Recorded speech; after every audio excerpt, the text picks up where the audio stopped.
Hello everyone, I am Shubham and welcome to my channel UPSC RTS classes.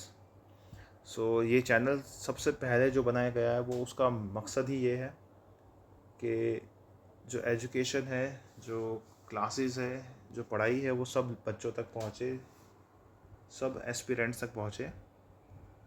The second thing is I would want you all कि जो हमारी previous classes जो है Indian polity की वो आप ज़रूर देखिएगा, सो दैट एक बेस बनता है that how classes will be going on और कैसे जो है हम पढ़ने वाले हैं. एक और चीज़, साथ में कॉन्स्टिट्यूशन ऑफ इंडिया जो बुक है PM बख्शी वो लेके बैठिएगा. साथ में अपनी जो नोट्स कॉपी है या नोटबुक है उसको लेके रखिएगा. एंड जो भी मैं बोल रहा हूँ, जो शो हो रहा है स्क्रीन पर, उसके अलावा अगर मैं कुछ बता रहा हूँ तो उसको ज़रूर नोट डाउन करिएगा. ओके. एंड आप रेफरेंस बुक के लिए एम लक्ष्मीकांत का यूज़ कर सकते हैं during the class and after the class, जैसा आपको सूटेबल लगे. आज हम दो टॉपिक कवर करेंगे, that is ordinance making power of president of India, okay, which comes under article 123, and joint session which comes under article 108. उसके अलावा कुछ इंपॉर्टेंट चीज़ें हैं वो मैं आपसे शेयर करूँगा during our classes. Okay. Okay, so firstly, the ordinance making power of the president, that is Article 123. So these are my notes. After this, we will discuss as per given in M. Lakshmikant. Sorry, not in M Laxmikanth. M Laxmikanth को आप refer करिएगा. इसके बाद मैं आपको bare act, that is constitution of India book में जो article दिया हुआ है उससे कराऊंगा. और इसके बाद आप साथ में आप खुद से रेफ़र कर सकते हैं M Laxmikanth. So it will provide you with a more good amount of knowledge. उसको एक रेफरेंस बुक की तरह ही यूज़ करेगा. प्राइमरी सोर्स इसे ही रखिएगा और constitution of India book. So ordinance making power of the president जो है that comes under article 123. Okay. सबसे पहले दैट ये कब इशू हो सकता है ordinance by the president. So it can be issued जब पार्लियामेंट जो है अपने सेशन में नहीं होता है. ओके. या तो दोनों ही हाउसेस सेशन में नहीं हो, या either of the two houses, यानी दोनों में से कोई भी एक हाउस अगर सेशन में नहीं होता है तब ऑर्डिनेंस जो है प्रेसिडेंट इशू कर सकता है अंडर आर्टिकल 123. ओके. ऑर्डिनेंस होता क्या है. ओके. तो जब प्रेसिडेंट को लगता है कि he should issue an a law और एक ऐसा लेटर जो कि ज़रूरी है, जो कि लेजिस्लेशन के लिए ज़रूरी है, लॉ बनाने के लिए ज़रूरी है, लेकिन पार्लियामेंट जो है सेशन में नहीं होता है, ठीक है, जिसका लीगल इफ़ेक्ट होता है सेम जो कि पार्लियामेंट कोई एक्ट पास करता है उसकी तरह. सो उसका जो सेम इफ़ेक्ट होता है और वो तब इशू होता है जब पार्लियामेंट या कोई एक हाउस सेशन में नहीं होता है. Because as I stated earlier previous classes में, parliament consist of president, Lok Sabha and Rajya Sabha, lower house and upper house. तो जब पार्लियामेंट सेशन में नहीं है और वो लेटर जिसका कि सेम लीगल इफ़ेक्ट होता है जो कि एक किसी पार्लियामेंट के एक्ट के रूप में होता है, वो होता है ऑर्डिनेंस. ओके. जनरली इसको इशू किया जाता है on the advice of the council of minister. Okay. So ये काउंसिल ऑफ मिनिस्टर्स की जो एडवाइस होती है उस पर बेस्ड होता है और ये एक डिस्क्रिशन नहीं होता है प्रेसिडेंट का. ओके. डिस्क्रिशन यानी कि वो अपनी मर्जी से ऑर्डिनेंस पास नहीं कर सकता है. वो ऑर्डिनेंस तभी पास करेगा जब काउंसिल ऑफ मिनिस्टर्स उसको एडवाइस करेंगे. Okay. Then the next thing is, जो ऑर्डिनेंस इशू करता है प्रेसिडेंट वो होता है अप्रूवल ऑफ पार्लियामेंट के जो है सब्जेक्टेड, यानी कि after issuance of the ordinance by the president within period of 6 weeks. ठीक है. जो पार्लियामेंट का जो सब्सिक्वेंट मतलब अगला जो सेशन होता है उसके 6 वीक के अंदर पार्लियामेंट को उसे पास करना होता है. ठीक है. यानी कि पार्लियामेंट सेशन में नहीं है, लेकिन जैसे ही सेशन में आया पार्लियामेंट उसके 6 वीक के अंदर अंदर पार्लियामेंट को अप्रूव करना पड़ता है कि हाँ, ये प्रेसिडेंट ने ऑर्डर जारी किया था, ये ऑर्डिनेंस जारी किया था और इसे हम अप्रूव करते हैं. तो बेसिकली दो सेशन जो होते हैं पार्लियामेंट के उनके बीच का जो ड्यूरेशन होता है वो होता है 6 मंथ. तो एक ऑर्डिनेंस का मैक्सिमम ड्यूरेशन कितना हो सकता है, that is 6 months and 6 weeks, 6 महीने और 6 हफ्ते. ऑर्डिनेंस जो होता है वो कॉन्स्टिट्यूशनल अमेंडमेंट के लिए जारी नहीं किया जा सकता है. It can not be issued by president with respect to constitutional amendments. जो पावर होती है प्रेसिडेंट की ऑर्डिनेंस इशू करने के लिए, इसे हम बोल सकते हैं that it is coextensive with the powers of parliament. यानी कि ये एक तरीके से जैसे पार्लियामेंट की पावर होती है एक एक्ट को जारी करने के लिए, the same thing goes with the president ordinance making power, कि प्रेसिडेंट भी ऑर्डिनेंस जारी कर सकता है. जैसा मैंने आपको ऊपर बताया, उसका एक लीगल इफेक्ट होता है same as an act of parliament. Okay, इसको प्रेसिडेंट कभी भी विथड्रॉ कर सकता है किसी भी समय पर. देन ऑर्डिनेंस मेकिंग पावर जो है, it is subject to judicial review. It is issued by the president and can be examined by court of law. Okay, on the ground of mala fide. यानी कि कोर्ट ऑफ लॉ में इसको examine किया जा सकता है on the ground of mala fide. Mala fide यानी bad intentions. ठीक है, जो कि बेसिकली होता है कि टू बाईपास पार्लियामेंट, यानी कि पार्लियामेंट के ऊपर जा कर के, ताकि हम कोई, जैसे कि काउंसिल ऑफ मिनिस्टर्स चाह रहे हैं क्योंकि कोई हम ऐसा एक्ट पास करें जिसमें पार्लियामेंट में तो इशू आएगा, लेकिन जब पार्लियामेंट सेशन में नहीं है तब हम उस एक्ट को पास कर दें, ताकि हम कुछ बैड इंटेंशन के साथ हम उस एक्ट को पास कर रहे हैं. Okay, so it is subject to judicial review. Okay, but it is not considered a parallel power to parliament. तो देखो इसमें दो चीज़ें क्या हमने देखी, that it is coextensive with those of parliament but it is not parallel to the power of parliament. Okay, so इसका मतलब आपको समझना पड़ेगा कि है तो पार्लियामेंट की तरह को एक्सटेंसिव, लेकिन पैरेलल नहीं, यानी बराबर नहीं पार्लियामेंट के. ठीक है, इसको अप्रूवल से भी चाहिए होता है पार्लियामेंट का after its reassembly of within 6 weeks. I hope this ordinance making power of the president is clear. कुछ इंपॉर्टेंट पॉइंट्स होते हैं प्रीलिम्स के respective. It is not a description of the president, ये ध्यान रखेगा. Article 123 is not description of the president. Council of ministers की advice पर ही प्रेसिडेंट इशू कर सकता है ऑर्डिनेंस. ओके, और कभी भी प्रेसिडेंट इसको विथड्रॉ कर सकता है. It is subject to judicial review. It could be an statement in prelims. Okay, that is it if it is subject to judicial review और नॉट. तो हाँ, इसको जुडिशियल रिव्यू जो है ऑर्डिनेंस जो है सब्जेक्टेड होता है एंड उसका सेम लीगल इफेक्ट होता है as an act of parliament. Okay, so I hope this slide is clear for all of you कि एक ऑर्डिनेंस मेकिंग पावर जो होती है वो क्या होती है, किस आर्टिकल के अंदर आती है, उसकी मैक्सिमम ड्यूरेशन कितनी हो सकती है, कब लागू होती है, जब पार्लियामेंट सेशन में नहीं होता है. ओके, सो इसको आप रिवाइज करिएगा अच्छे से. Now we will come on to the next slide, जो कि है कॉन्स्टिट्यूशन ऑफ इंडिया बुक से आर्टिकल 123. सो अब आप बेयर एक्ट निकाल सकते हैं, that is constitution of India book PM Bakshi.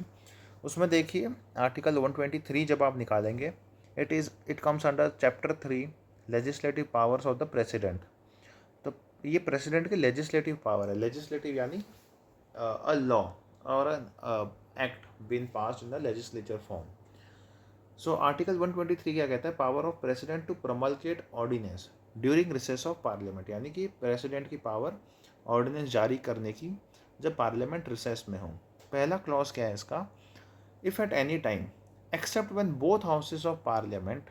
यानी कि एक्सेप्ट जब दोनों ही हाउसेस ऑफ पार्लियामेंट, यानी कि कोई भी एक हाउस अगर नहीं होगा तो भी जारी कर सकता है.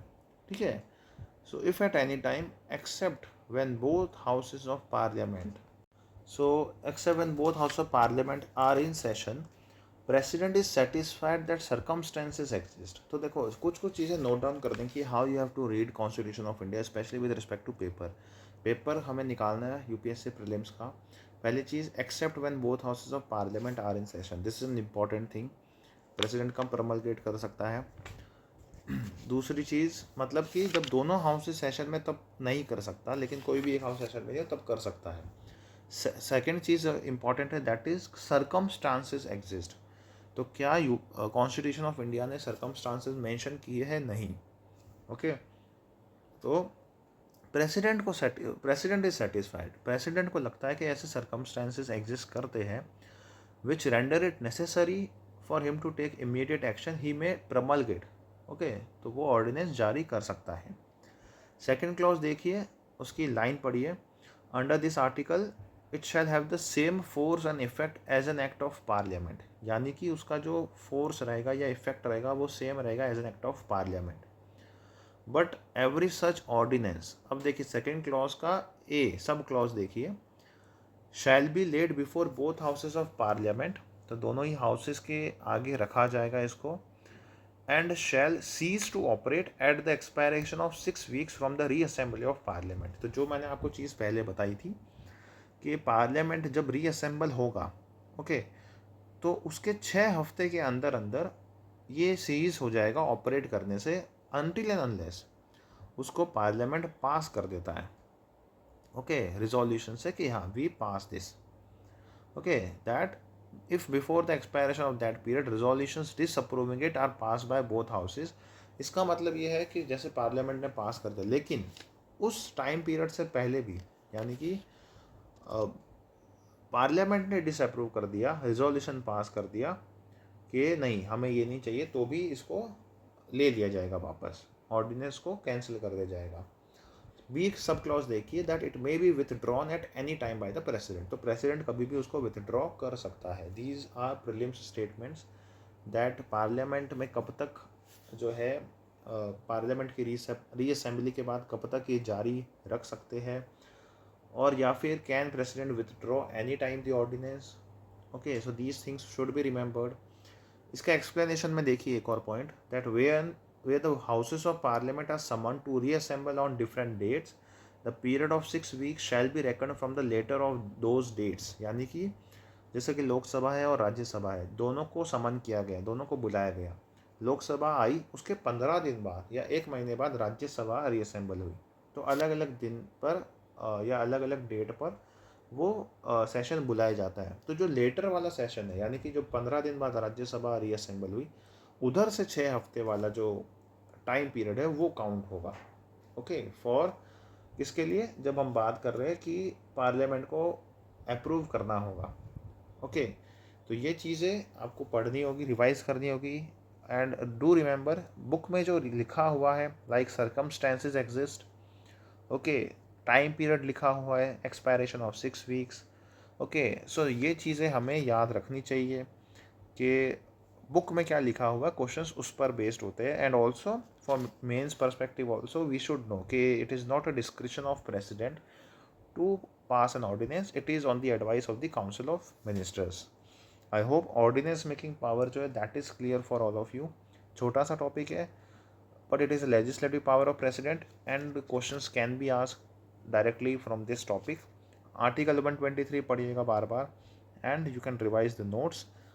It will make you more clear understanding, it will give you more clear understanding of the ordinance making power, that is the legislative power of the president. Okay, so now the next thing comes is the joint session of the parliament, which comes under article 108। so these are two topics जो कि काफ़ी important रहते हैं और काफ़ी आगे की चीज़ों में भी हमें क्लैरिटी मिलती है। Okay, ordinance making power is a separate topic of a president. Joint session में जो है हमें पता चलेगा कि कैसे ये वर्क करता है आर्टिकल 108 के अंदर। नाउ इसके जो रूल्स होते हैं जॉइंट सेशन के, फर्स्टली तो बेसिकली जैसे हमारे दो हाउसेस है, लोकसभा एंड राज्यसभा, ओके, तो पहली चीज़ हमें ये पता होना चाहिए कि जो इसकी एप्लीकेबिलिटी, यानी कि जॉइंट सेशन ऑफ पार्लियामेंट, यानी कि लोकसभा और राज्यसभा दोनों साथ में बैठ रहे, किन केसेस पर, जबकि डेडलॉक हो जाता है, ओके, कि कोई बिल पास हो रहा है लोकसभा से या राज्यसभा से और फिर दूसरा हाउस में मना कर दिया कि नहीं हम इस बिल को एक्सेप्ट नहीं कर रहे, उस केस में जॉइंट सेशन होता है, ओके। कैसे होता है वो अब हम पढ़ेंगे। पहली चीज़ हमें पता होनी चाहिए, it is exclusively ordinary bills and financial bills, okay. तो ये ऑर्डिनरी बिल और फाइनेंशियल बिल्स के लिए होता है। बाकी बिल्स कैसे होते हैं, जैसे कि money bill, constitutional amendment bill, उनके लिए नहीं होता है। सो सेकेंड पॉइंट वही है that joint session is not allowed for money bills और कॉन्स्टिट्यूशनल अमेंडमेंट बिल्स। क्यों नहीं होता है कॉन्स्टिट्यूशनल अमेंडमेंट बिल और मनी बिल के लिए, वो अभी हम आगे पढ़ेंगे। ये याद रखना होगा हमें, जॉइंट सेशन जो होता है it is always presided over by the speaker of the Lok Sabha, okay. So joint session जो होता है वो सिर्फ लोकसभा का जो स्पीकर होता है वही प्रिसाइड करता है, okay. Then the next point is the bill is pass by simple majority, तो जो जॉइंट सेशन होता है उसमें बिल जो पास होता है वो पास होता है by the simple majority, okay, of the total members present and voting from both the houses. Okay, so simple majority क्या होती है? The total number of members, majority of the total number of members present and voting. Now comes the next point. ये चीज़ आपको समझ में आई about joint session कि कौन preside करता है जॉइंट सेशन को, कब एप्लीकेबल होता है, किन बिल्स पे एप्लीकेबल नहीं है, okay, and bill simple majority से पास होता है। Okay, is that clear? Okay, so मैं इसी डेडलॉक की बात कर रहा था। So this is an image generated from my own end, okay, you might not get it anywhere else. So सबसे पहले डेडलॉक सिनेरियो क्या हो जाते हैं आर्टिकल 108 यानी जॉइंट सेशन के लिए, कि सबसे पहला केस के लोकसभा ने पास करा एंड राज्यसभा ने पास किया, तो it will go to the president and president या तो उसको अप्रूव करेगा या उसको मना कर देगा या फिर उसको भेजेगा रिकन्सिडरेशन के लिए। Okay, so this thing we have discussed in our second class of Indian polity. Okay, previous class में कि जो केसेस होते हैं बिल के लिए, कि पहले चीज़ तो असेंट हो सकता है, जिसको हम अगर प्रेसिडेंट असेंट देता है तो वो एक्ट बन जाता है। उसके बाद आती है एब्सोल्यूट वीटो यानी कि विथहोल्डिंग दी असेंट, तो प्रेसिडेंट ने असेंट विथहोल्ड कर दिया।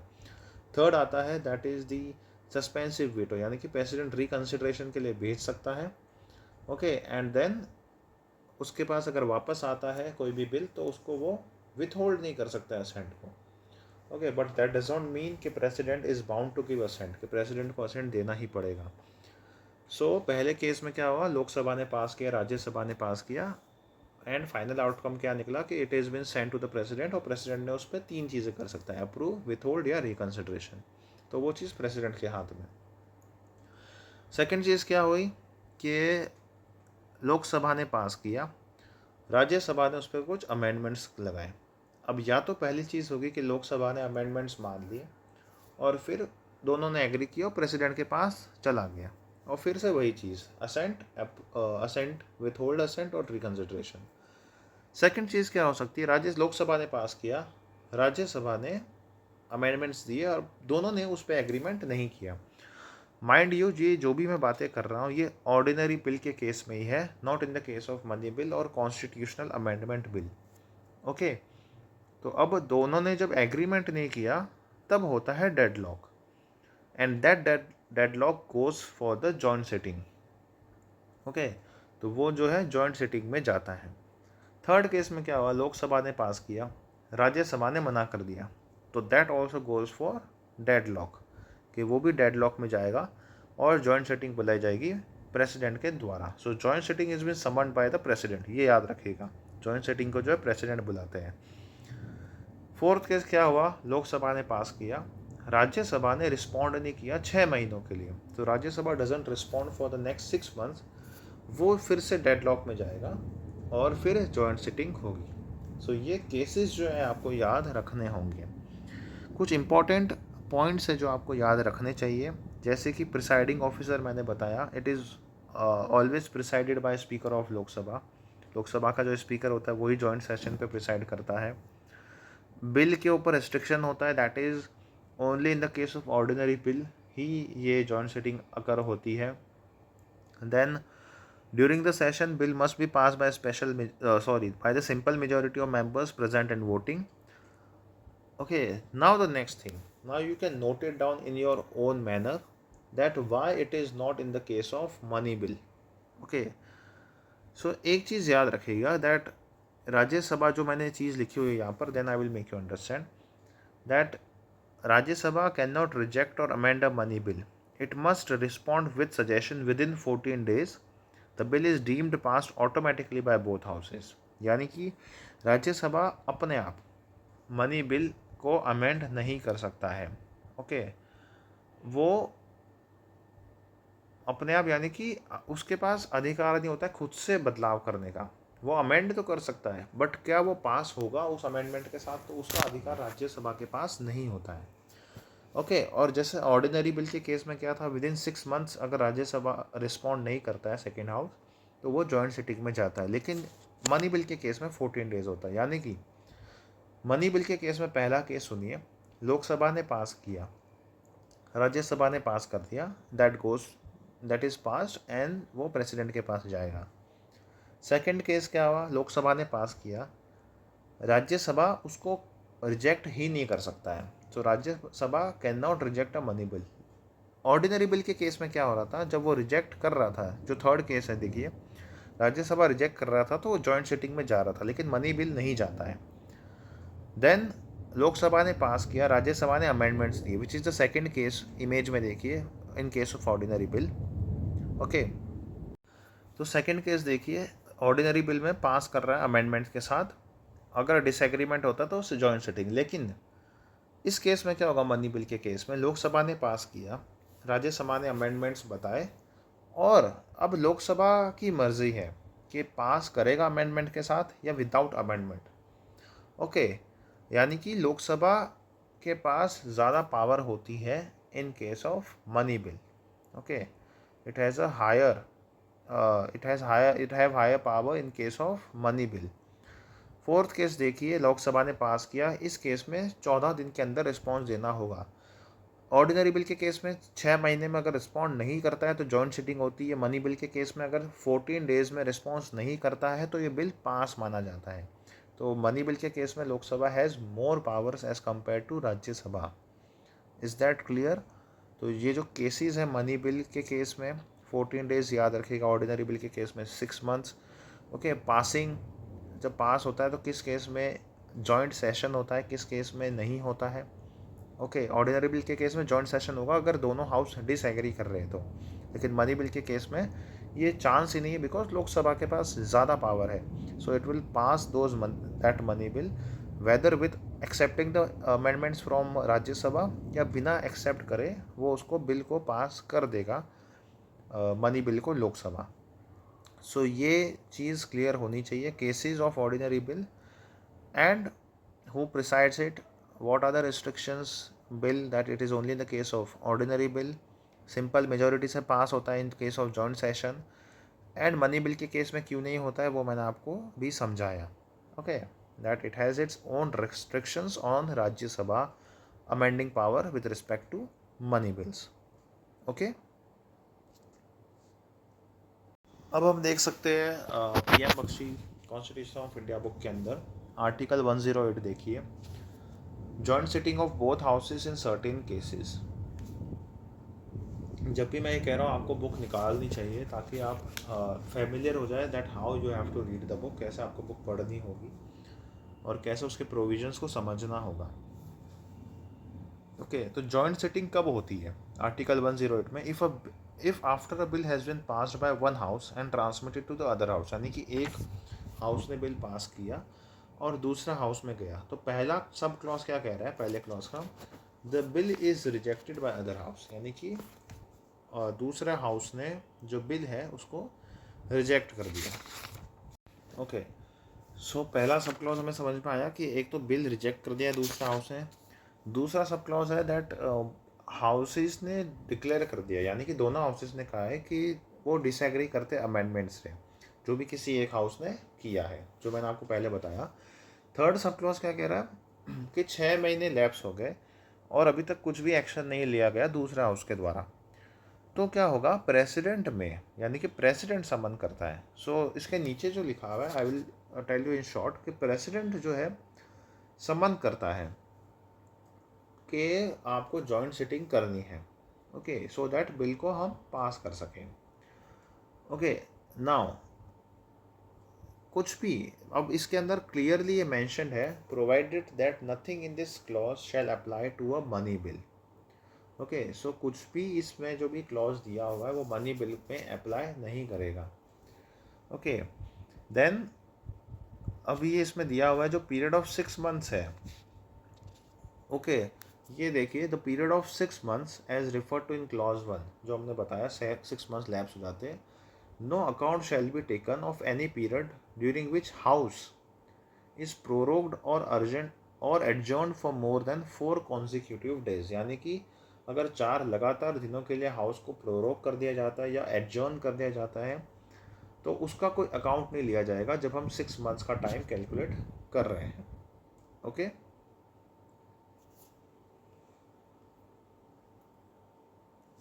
देन उसके बाद अगर हम देखेंगे फोर्थ पॉइंट, देखिए अगर किसी जॉइंट सिटिंग के अगर कोई जॉइंट सिटिंग होती है तो उसमें कैसे पास होगा bill? Passed by majority of the total number of members present of both houses and voting.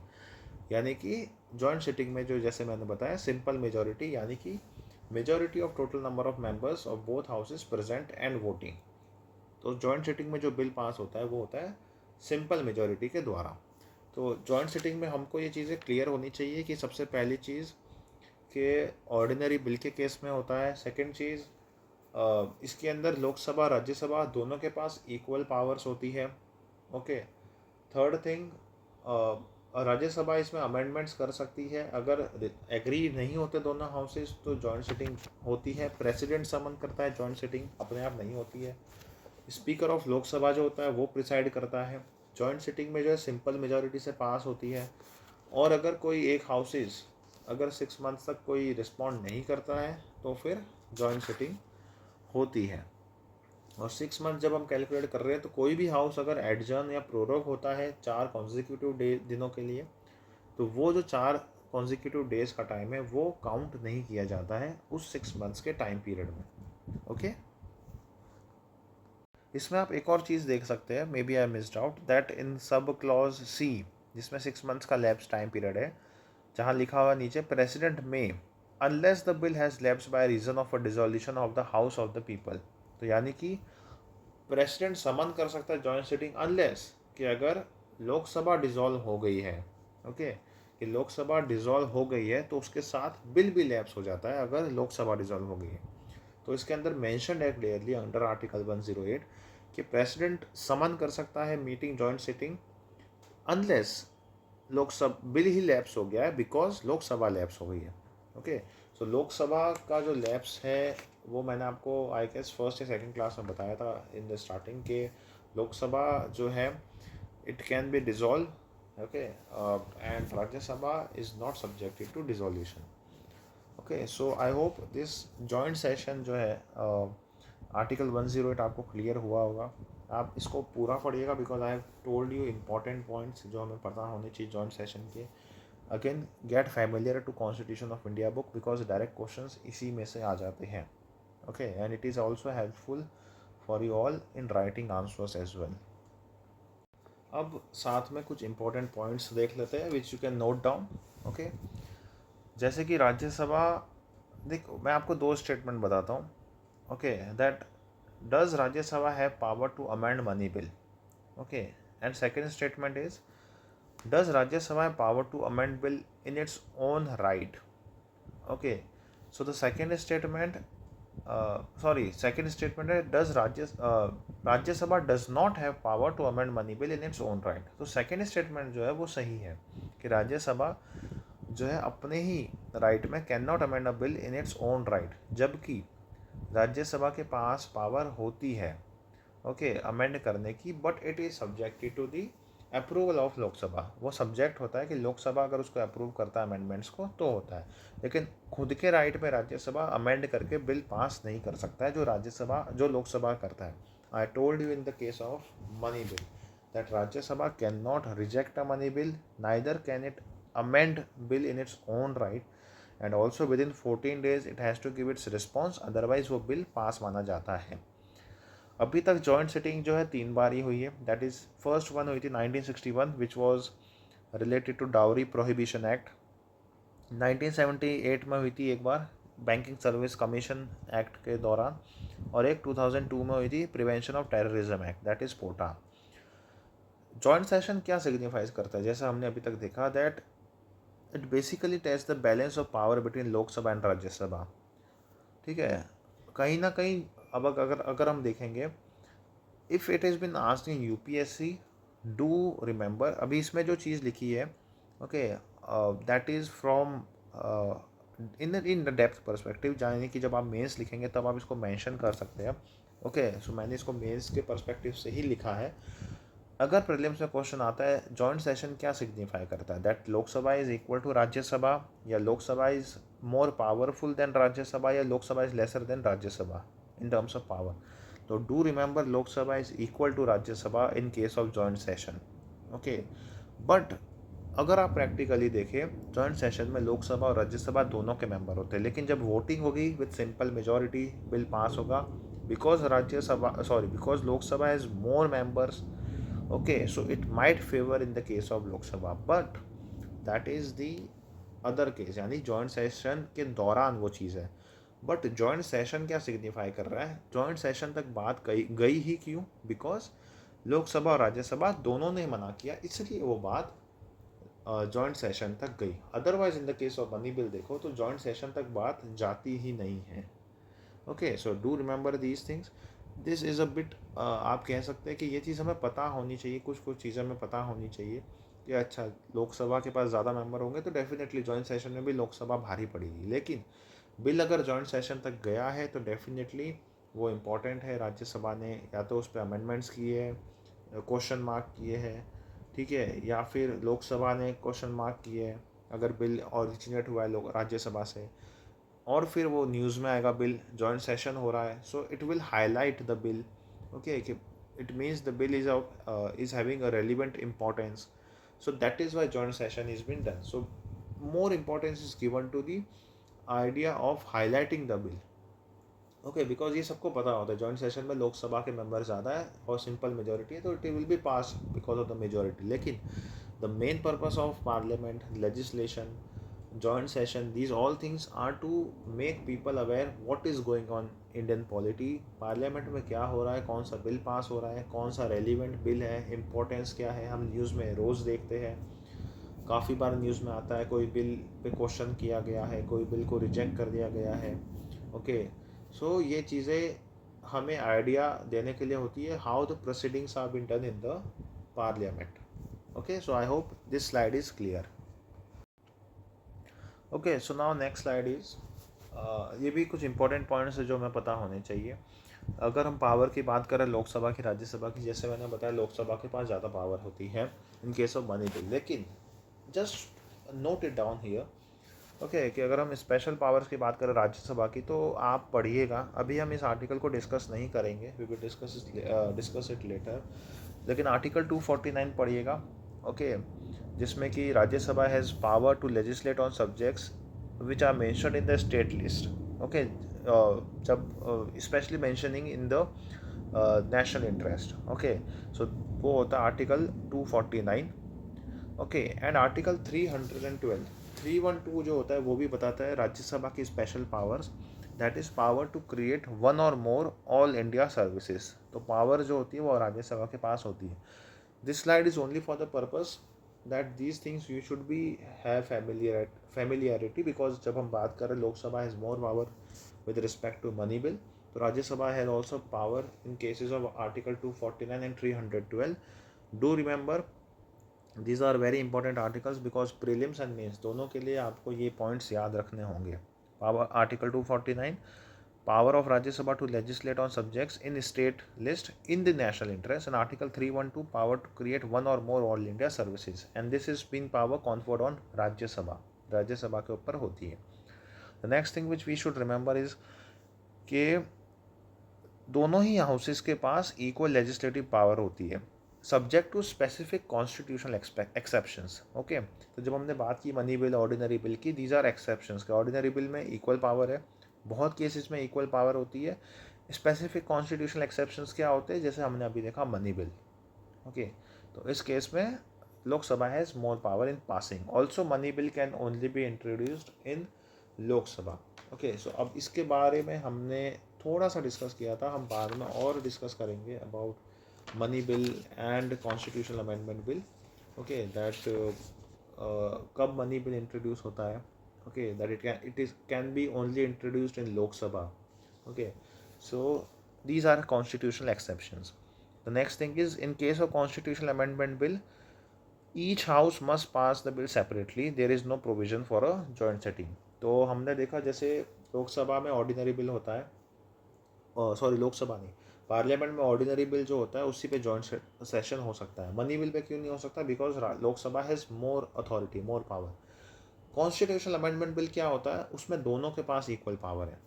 Okay, यानी कि दोनों हाउस को अलग अलग सेपरेटली उस बिल को पास करना होता है, इसलिए उसमें जॉइंट सिटिंग का कोई प्रोविज़न नहीं होता। यानी कि अगर कोई एक हाउस पे डिसएग्री करता है तो वो जॉइंट सिटिंग होती ही नहीं है, यानी कि बिल लैप्स हो जाता है। सो अगर दोनों हाउस सेपरेटली बिल पास करते हैं तभी कॉन्स्टिट्यूशनल अमेंडमेंट बिल पास होता है। We will discuss about constitutional amendment bill more, okay, लेकिन अभी के लिए इतना आइडिया होना चाहिए। ऑर्डिनेंस की अगर हम बात करें कि अगर ऑर्डिनेंस को री इशू किया जाता है, that has been declared unconstitutional by supreme court. तो ऑर्डिनेंस का जो रीप्रमलगेशन होता है यानी री इशुएंस बिना पार्लियामेंट के पास किए हुए, यानी कि जब हमने बात की थी कि पार्लियामेंट जब सेशन में आएगा विद इन 6 वीक्स पार्लियामेंट को पास करना होगा, लेकिन अगर विद इन 6 वीक्स से पहले भी या पार्लियामेंट के पास करने से पहले वापस हम उसे रीप्रमलगेट कर रहे हैं, ओके, वापस इशू कर रहे हैं, तो उसे अनकॉन्स्टिट्यूशनल बताया है सुप्रीम कोर्ट ने। एक और चीज़ हमें याद रखनी होगी, डिसएग्रीमेंट वर्सेस डेडलॉक। जैसा मैंने बताया डेडलॉक हो गया तो डेडलॉक हो जाता है तो जॉइंट सेशन होता है, ओके, प्रेसिडेंट जो है समन करता है जॉइंट सेशन। लेकिन अगर मैं बात करूँ तो हर डिसएग्रीमेंट जो होता है डेडलॉक नहीं होता है, ओके। सो जॉइंट सिटिंग क्या स्पेसिफाई करती है? That there is a formal deadlock. Simple disagreements अगर हो रहे हैं दोनों हाउसेज में, इसका मतलब ये नहीं है कि हर बार ही जॉइंट सिटिंग जो है समन करी जाएगी प्रेसिडेंट के द्वारा, okay. Is that clear? Just go through this slide, read these points, you will get familiar with these points and will be very helpful जब हम स्पेसिफिक टॉपिक्स पर बात करेंगे, like special powers of Rajya Sabha क्या होती है, कॉन्स्टिट्यूशनल अमेंडमेंट बिल क्या होता है, मनी बिल क्या, ऑर्डिनेंस अभी हमने डिस्कस किया है, okay, 123 article. So go through it again, revise it again from notes and from Constitution of India book. Okay, so आज के लिए इतना ही. What we have discussed important thing is the ordinance making power of the president and the joint session under Article 108 and ordinance under 123. Again, I will say go through the PYQs questions of prelims and mains. Start reading M. Lakshmikant, I would say also. Okay, उसको एक reference book की तरह आप use करिए। जो topics हम cover कर रहे हैं उसे आप रिवाइज़ करिए। कॉन्स्टिट्यूशन ऑफ इंडिया बुक को बार बार रिवाइज़ करिए, आर्टिकल नंबर देखिए, so that you have a familiarity with all those things. और जो है रिवीजन करिए बार बार, ओके, बिकॉज हो सकता है पहली बार क्लास में आपको चीज़ें समझ में ना आए, हो सकता है आपको लगे क्लास बहुत तेज़ चल रही है, but I am trying my best कि मैं हिंदी में बोलूँ हिंदी मीडियम स्टूडेंट्स के लिए। एंड कुछ चीज़ें हैं जो मैं इंग्लिश में ही बता सकता हूँ, या बिकॉज मेरा मीडियम वो रहा है, लेकिन आई एम ट्राइंग के हिंदी में भी चीज़ें समझ में आए आप सबको। सेकेंड थिंग, नोट्स आप रिवाइज करेंगे, क्लासेस बार बार देखेंगे तो उससे आपको और ईजनेस फील होगी, ओके, वाइल स्टडी। सो आज के लिए इतना ही, okay, will continue with the next topic in our next class, okay, and all the best to all of you. Thank you for listening with so much of patience, okay, and I'll try my best कि मैं आपको best to best material provide करूँ, and all the best to all of you for your exams. Thank you.